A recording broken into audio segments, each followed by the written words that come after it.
Continuing with geometric optics, in this video we'll discuss the index of refraction.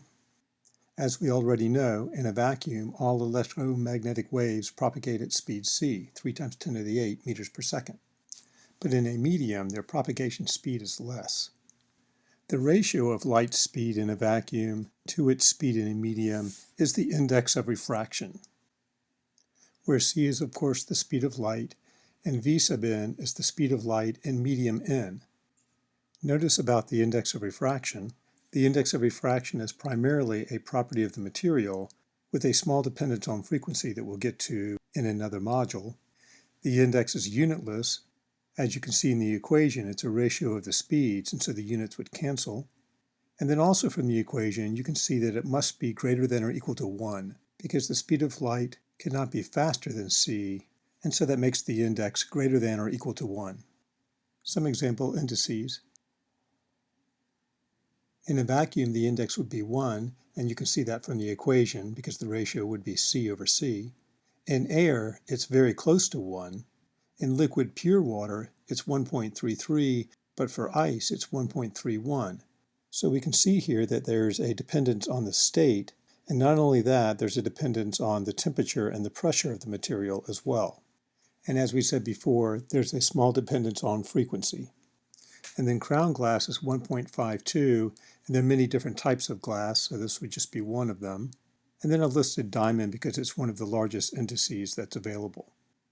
And there's a more complete listing in table 25.1 in the textbook.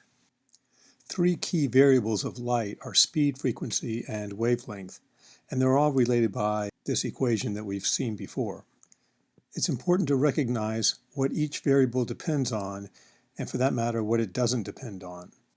So the speed of light is determined by the medium only, and not by other variables like frequency. Frequency, on the other hand, is strictly determined by the source, and it's important to note that it is not determined by the medium. So as an example, when red light goes into glass, its speed will change, but it continues to be red light because its frequency doesn't change. And then the wavelength is determined by the variables in this equation, speed and frequency, so it is simply the mathematical result of this equation.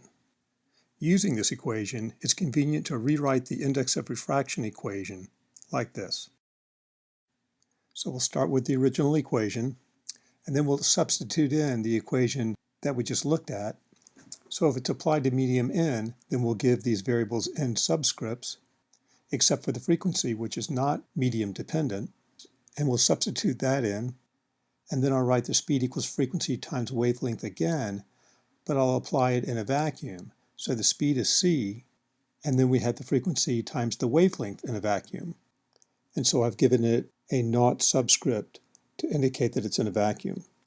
And so we substitute that in, and then the algebra comes out to be this. So now we can see the index of refraction is not only a ratio of speeds, it's also a ratio of wavelengths. And so for completeness, I'll just add that to our original equation.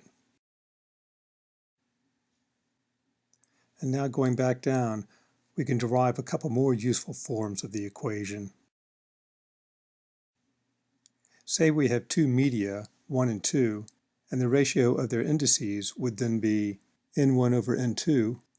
And so making the substitution and cleaning up the algebra, it becomes this, which gives us one useful form of the equation, and then substituting in that speed equals frequency times wavelength and applying it to each medium, 1 and 2, and then cleaning up the algebra again, we get this.